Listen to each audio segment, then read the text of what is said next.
এই গরমে এসি গাড়িতে কি আরাম, তাই না? হ্যাঁ, একদম ঠিক বলেছিস। চল ভেতরে যাই।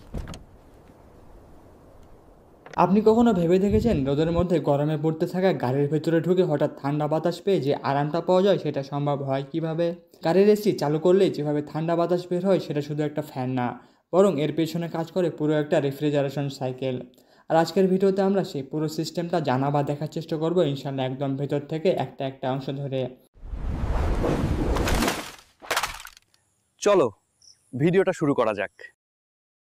গাড়ির এসি সিস্টেমের সবচেয়ে গুরুত্বপূর্ণ পার্ট কম্প্রেসর। এটা অনেকটা মানুষের হৃদয়ের মতো। ইঞ্জিন চালু হলে কম্প্রেসর ইঞ্জিন বেল্টের সাহায্যে ঘুরতে শুরু করে, যা রেফ্রিজারেন্ট গ্যাসকে খুব বেশি চাপ দিয়ে সংকুচিত করে এবং সেটাকে পাঠায় কন্ডেন্সারে।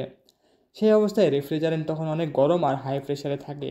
কম্প্রেসরের মধ্যে থাকে একটি ইলেকট্রোম্যাগনেটিক ক্লাচ, যা চালু বা বন্ধ হয় আপনি এসি অন বা অফ করলে। পরবর্তীতে গরম গ্যাস চলে যায় কন্ডেন্সারে, যা একটা পাতলা পাতলা টিউব আর ফিন দিয়ে বানানো রেডিয়েটর টাইপ ইউনিট।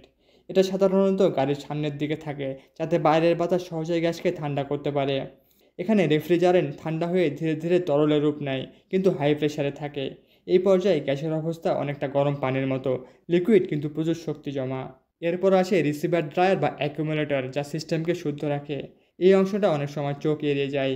এখানে রেফ্রিজারেন্ট ফিল্টার হয় এবং ভেতরে আর্দ্রতা, পানি বা ময়লা শোষণ করে নেয়। যদি এই অংশ ঠিকঠাক কাজ না করে আর আর্দ্রতা থেকে যায়, তাহলে ইভ্যাপোরেটরের ভেতরে বরফ জমে যাবে, সিস্টেম ব্লক করবে। তাই ড্রায়ার বা অ্যাকুমুলেটরকে এসি সিস্টেমের সেফগার্ড বলা যায়। এরপর আসে এক্সপেনশন ভালভ। এখানে রেফ্রিজারেন্ট হঠাৎ খুব কম চাপে চলে আসে। এই প্রেশার ড্রপের ফলে রেফ্রিজারেন্ট অনেক ঠান্ডা হয়ে যায়। এই অংশটা হলো সিস্টেমের টার্নিং পয়েন্ট, যেখানে গরম তরল এখন ঠান্ডা লো প্রেশার গ্যাসের রূপ নেয় এবং সোজা যায় ইভ্যাপোরেটরে। এখন আসি সবচেয়ে চেনা কিন্তু সবচেয়ে কম বোঝা অংশে, ইভ্যাপোরেটর। এটি ড্যাশবোর্ডের নিচে থাকে এবং চারপাশ দিয়ে কেবিনের গরম বাতাস টানা হয়। ঠান্ডা রেফ্রিজারেন্ট এই গরম বাতাস থেকে তাপ শুষে নেয়, ফলে বাতাস হয়ে যায় ঠান্ডা। তারপর এই ঠান্ডা বাতাস ব্লোয়ার ফ্যানের মাধ্যমে কেবিনে ছড়ায়। এই ঠান্ডা তৈরি হওয়ার পেছনে রয়েছে বেশ কিছু ধাপের একটি রেফ্রিজারেশন চক্র, আর ইভ্যাপোরেটর হচ্ছে সেই চক্রের শেষ ও সবচেয়ে গুরুত্বপূর্ণ ধাপ।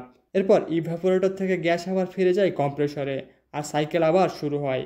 এটাই হলো একটা ক্লোজ লুপ রেফ্রিজারেশন সিস্টেম, চলতেই থাকে যতক্ষণ এসি অন থাকে। বলে রাখা ভালো, ড্রায়ার বা অ্যাকুমুলেটর মূল থার্মোডাইনামিক সাইকেলের অংশ না, বরং এটি একটি সহায়ক বা সেফটি উপাদান।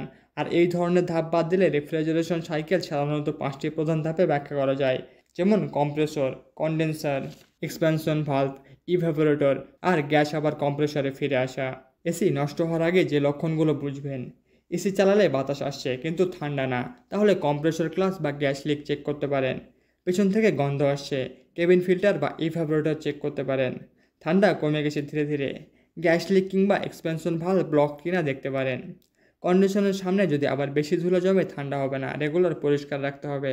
পরিশেষে গাড়ির এসি হচ্ছে এক অসাধারণ ইঞ্জিনিয়ারিং। ছোট ছোট পার্টস মিলে আপনার ভ্রমণকে আরামদায়ক করে তোলে। এই ভিডিওটি যদি আপনার উপকার আসে, শেয়ার করুন, আর এমন বিস্তারিত বিষয় জানতে সাবস্ক্রাইব করতে পারেন। ধন্যবাদ।